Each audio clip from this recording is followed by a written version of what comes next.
Olá, pessoal que acompanha as plataformas digitais da Novo Rural. Hoje a gente vai falar sobre tristeza parasitária bovina. Bom, Thiago, é um prazer conversar contigo, né? E já agradeço aí a tua disponibilidade em compartilhar com essas informações com a gente. Bom dia, eu que agradeço o convite, sempre já estamos à disposição aí para estar auxiliando aí as informações no nosso dia a dia aí para os produtores rurais. A tristeza parasitária bovina, ela tem uma alta taxa de mortalidade, né? E me corrija se eu estiver errado em qualquer termo aí, Thiago. Além disso, né, ela implica aí no ganho de peso dos animais, implica também na redução de produção de leite, né? Se tratando de bovinocultura de leite, que eu acho que é o que tem aqui na nossa região e acho que é válido a gente trazer, né, esse recorte aqui para nós. Então, Thiago, eu gostaria que tu iniciasse explicando para nós o que é a tristeza parasitária bovina, né?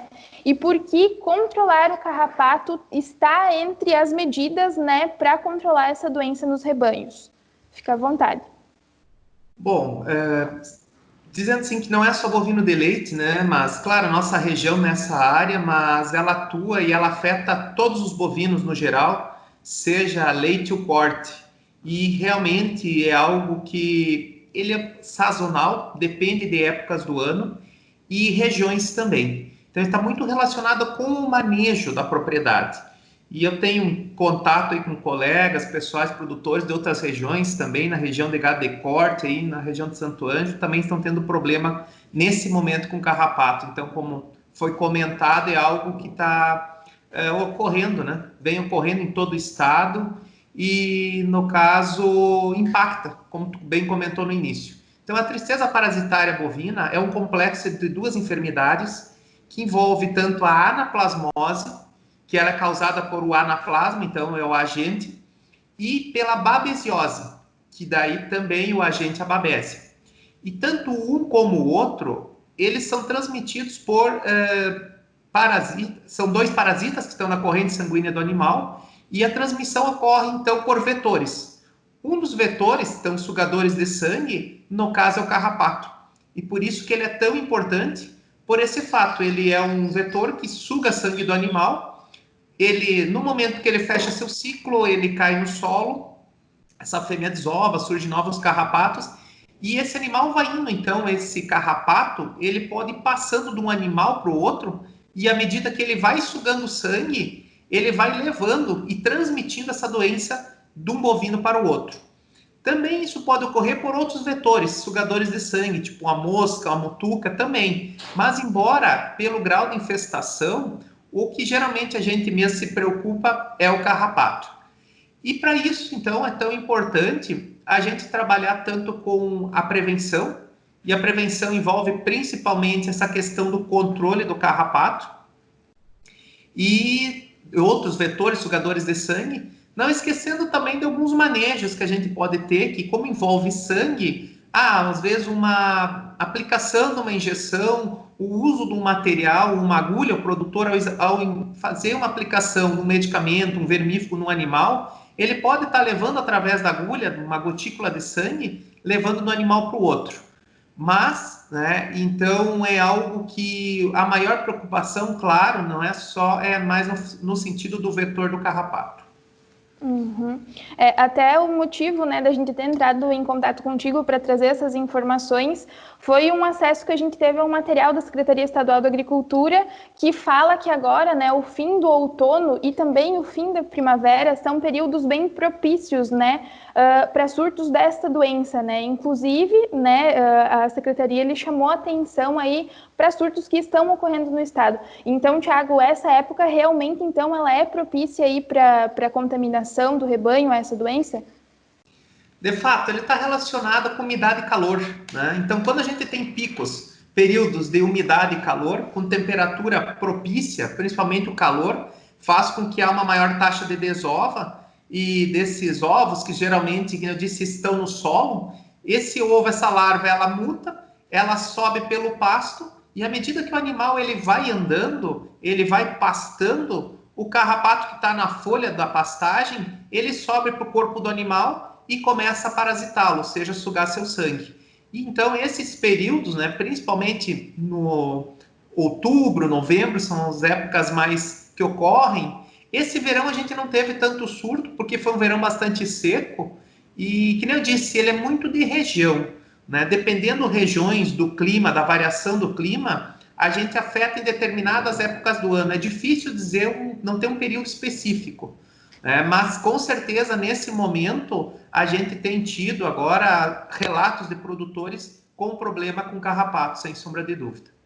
Uhum.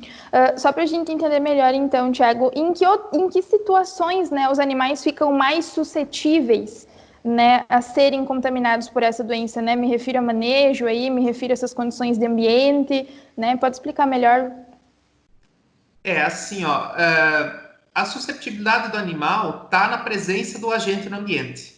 Então, quando a propriedade não tem um manejo adequado, não faz um controle adequado, a gente diz que de cada fêmea que está sugando sangue no animal, ela se reproduz, se cruza com o macho, e uma fêmea ela gera de 2 a 4 mil ovos. Então, pode ser viáveis, de 2 a 4 mil ovos viáveis, ou seja, 2 a 4 mil novos indivíduos. Então, é esse controle. Quando o produtor não faz um controle eficaz na sua propriedade, essa fêmea gera mais 2 a 4 mil novos indivíduos. E esses indivíduos, então essa fêmea, quando ela fecha seu ciclo e ela cai do animal, ela vai para o solo novamente, é no momento que tem essa desova. E esses ovos, eles ficam aí por um tempo de 20, 90 dias, dependendo da condição, ou mais meses até. Como eu disse, é uma condição mais de frio, o ovo não eclode, ele não segue o seu ciclo, ele fica parado, estabilizado. Agora, se tem uma condição de umidade e calor, esse ovo ele vai eclodir e vai sofrer a mutação, formar as larvas até gerar um novo carrapato. Então, é muito relativa a questão da infestação, como eu te comentei. Depende muito do manejo. Quando esse manejo, então, não é adequado, o produtor não faz um controle, ele infesta. A gente diz que, assim, ó, que somente 5% dos indivíduos, dos carrapatos, estão no animal. 95% estão no solo, na pastagem. Tá? E esse é o grande dificuldade, porque a gente só consegue combater o carrapato quando ele está no animal, no sentido de fazer o uso de algum medicamento, né, farmacológico ou até algum produto homeopático para repelir, para que o carrapato não suba no animal, não suga o sangue e não transmita a doença, ou no caso, o uso de algum controle biológico que é mais difícil. Então, é mais difícil passar um princípio ativo, uma cipermetrina em toda a pastagem para eliminar os ovos, para eliminar o carrapato. Então, por isso que isso tem que ser a longo prazo e é um controle contínuo no sentido de que o produtor tem que sempre buscar diminuir a taxa de infestação em suas pastagens. Uhum. Tá, certo. Como seria, então, identificar a tristeza parasitária nos animais, né? Que características que eles têm após contaminados que indicam, né, que eles estão aí contaminados com a doença? Bom, o carrapato, então, é o vetor, né, que ele transmite através de sugar o sangue indo de animal para animal, e esse carrapato, ele pode estar contaminado pela babésia ou pela anaplasma. E esses dois parasitas, que estão no sangue, no caso, eles atuam nas células sanguíneas, eles acabam desenvolvendo um quadro de anemia no animal. Então, o animal é conhecido por amarelão, a tristeza parasitária, né? Porque uma das sintomatologias da tristeza parasitária é o animal ficar amarelo, né? Então, ele fica ictérico, o termo técnico é icterícia. Então, no início da doença, o animal apresenta febre, aumento de temperatura, né? Passa de 39, chegando a 40, 42 graus. Na literatura, eles fazem uma distinção na diferença da temperatura de anaplasma e babésia, mas na prática a gente não tem como diferenciar. Não dá para dizer porque o animal está com um pouco mais febril ou menos febril que a anaplasma e babésia. Então, como a gente diz, a tristeza parasitária bovina ela é um complexo de duas enfermidades. Que o animal pode ter somente a babésia ou somente a anaplasma, ou as duas. Como que o produtor vai diferenciar? Na prática, o próprio clínico, o veterinário, a gente não consegue diferenciar. A gente observa que o animal tem febre, o animal vai ficando ictérico e passando para um quadro de anêmico, a mucosa vai ficando branca quando a doença vai agravando. Outra sintomatologia a gente observa, claro, com certeza, aí o animal perde o apetite, fica apático, né, sem vontade de caminhar. Se ele está com bastante febre, ele vai tomar mais água, né, para baixar essa temperatura. A gente vai observar um batimento cardíaco mais acelerado, um movimento respiratório mais intenso. Tudo isso são causas da tristeza. Mas veja, febre e taquicardíaca, que é o batimento cardíaco acelerado, e taquipneia, respiração aumentada, não quer dizer que seja só tristeza parasitária. Qualquer enfermidade, qualquer infecção que atue no animal ou no ser humano, ela causa febre e isso leva a um aumento respiratório também. Então veja bem que não dá para a gente dizer simplesmente porque o animal está com febre ou está com a respiração aumentada que é tristeza. Por isso que é um diagnóstico, é um conjunto de sintomas, de sinais clínicos. Então, os mais comuns, que eu comentei, o animal vai apresentar febre, vai ter um batimento cardíaco acelerado, um movimento respiratório aumentado e vai ficar geralmente amarelo, passando de amarelo para branco a mucosa. Então, uma forma do produtor observar é sempre olhar a mucosa, seja da conjuntiva, no caso do olho, né? Então, ele olha a mucosa conjuntiva, ou então a mucosa, no caso das fêmeas, a mucosa vaginal. Pela coloração da mucosa, tu consegue ver se ela está de amarela para branca, é um indicativo que é tristeza. E sem sombra de dúvida, com isso afeta a produção, o animal come menos, produz menos leite e assim por diante.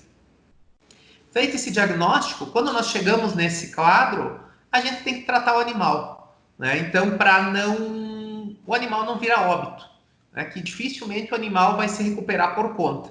E aí envolve o uso de antibióticos. Uma forma de nós ter um diagnóstico preciso é fazer uma coleta de sangue. Então a gente teria que pegar uma amostra de sangue do animal e fazer um esfregaço numa lâmina e pegar o microscópio, então, no laboratório e identificar o parasita na lâmina.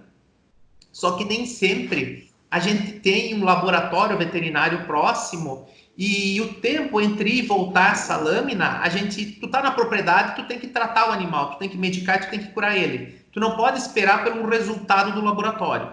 A lâmina é importante de tu fazer antes de medicar o animal, para também o veterinário ter uma ideia, ou então da casuística, se é o anaplasma ou se é babésia. Mas o fato é que no momento que o veterinário está na propriedade e pelos sinais clínicos do animal, ele diagnosticou que é tristeza parasitária, ele vai tratá-lo. Célula no decorrer dos dias. No momento que o animal tem o contato com a doença, ele passa a ter células de defesa. E por isso tem um outro fator que quando a gente fala na prevenção, é controlar o carrapato, baixar a infestação, mas nunca eliminar 100%. Porque se a gente elimina 100% o carrapato, parte do pressuposto que não existe o vetor para levar a doença. Tu elimina a doença do rebanho. Se em algum momento um outro animal de uma outra propriedade, de um vizinho, ou a introdução de um outro animal nesse rebanho, e esse animal que veio de fora vem com carrapato, e esse carrapato está infectado com a babésia e com a anaplasma, o rebanho que não tinha mais carrapato, ele não tem mais uma herança, uma lembrança imunológica, ele não tem mais células de defesa. Então, por isso que um pouco de carrapato nos animais é importante. A presença do carrapato dá uma ideia de presença da doença, da anaplasma e da babésia, e essa presença da doença vai manter o animal produzindo células de defesa continuamente. Então, por isso que o animal vai ter essas células, né, essa memória imunológica que a gente fala, e essas células de defesa ativas, para que no momento que a doença é introduzida novamente no seu organismo, o animal responde. Uhum. Tiago, para a gente já ir se encaminhando aí para o fechamento da nossa conversa, eu acho que é bem pertinente a gente também destacar o acompanhamento de um profissional, né? Essa doença aí, por ter essa alta taxa de mortalidade, enfim, tanto para detectar, tanto para o tratamento, eu acho que é preciso, né, ter esse acompanhamento aí de um médico veterinário, de um profissional aí que consiga solucionar essa questão aí dentro da propriedade, né? É sempre importante a gente ter um técnico, um profissional, um médico veterinário, no caso, atuante, para sanar essas dúvidas e principalmente, eu te digo, nesse sentido, nós falar em prevenção. Então, para fechar, vamos falar da prevenção especificamente, né? A prevenção da tristeza parasitária envolve isso, controle do carrapato principalmente. Os cuidados no manejo, que nem eu comentei também, alguma agulha, tipo, que está medicando o animal que está com tristeza, use uma seringa e uma agulha descartável, para que tu não reutilize esse material em outro animal. Porque por mais que às vezes tu lave a seringa, a agulha, tu não é uma garantia 100%, não tem como esterilizar na propriedade esse material. Então, o recomendado é sempre usar materiais descartáveis, principalmente quando tu está tratando um animal que já está doente. Esse animal, ele pode se voltar a se recontaminar. Então, pegou uma vez, nunca mais vai pegar? Não. Em qualquer momento, se ele entrar numa autoinfestação novamente, a imunidade desse animal estiver baixa por causa de um clima frio de inverno ou um calor excessivo de verão que baixa a imunidade do animal, o animal pode voltar a se reinfectar com a presença do carrapato. Então, esses são os cuidados que o produtor tem que ter. E principalmente quando a gente fala em prevenção, aí é uma outra conversa que demandaria mais um tempo, mas a gente fazer controles e tratamentos, controles estratégicos que envolvem, depende da realidade de cada propriedade. Tá? E por isso a importância do profissional estar junto, no sentido de que cada propriedade, depende do tipo de manejo, o princípio ativo que o produtor usa para controlar. Em determinadas propriedades, então, o carrapato ele morre com um tal princípio ativo, mas já na propriedade do vizinho não. Tá? Então, isso é um outro detalhe que é importante a gente também fazer coleta de carrapato nas propriedades para fazer a suscetibilidade, saber se esse carrapato é sensível ou não a qual princípio ativo. Tá? Então, isso é uma outra forma e que depende de um profissional qualificado, que daí com isso a gente faria um controle estratégico mais adequado para cada propriedade, considerando todos esses fatores de tempo de ação do produto, a carência desse produto, né, para a carne, para o leite. Então, dependendo de qual a tua realidade, a tua atividade, se é uma propriedade de leite, ou se é uma propriedade de corte, de terminação, ou uma propriedade de recria, tudo isso tem que levar em consideração o tipo do princípio ativo ou a medicação que a gente vai usar. Ou então, simplesmente, o uso de alguns produtos homeopáticos que também ajudam a controlar os vetores, seja o carrapato, a mosca do chifre, entre outros. Bacana. Thiago, não sei se tu teria mais alguma consideração, eu te deixo à vontade, tá? Não, da minha parte, sempre estamos à disposição. Eu agradeço novamente o convite e o que precisar, eu me coloco à tua disposição. Obrigado. Eu que agradeço, então, a tua disponibilidade em trazer essas informações para a gente.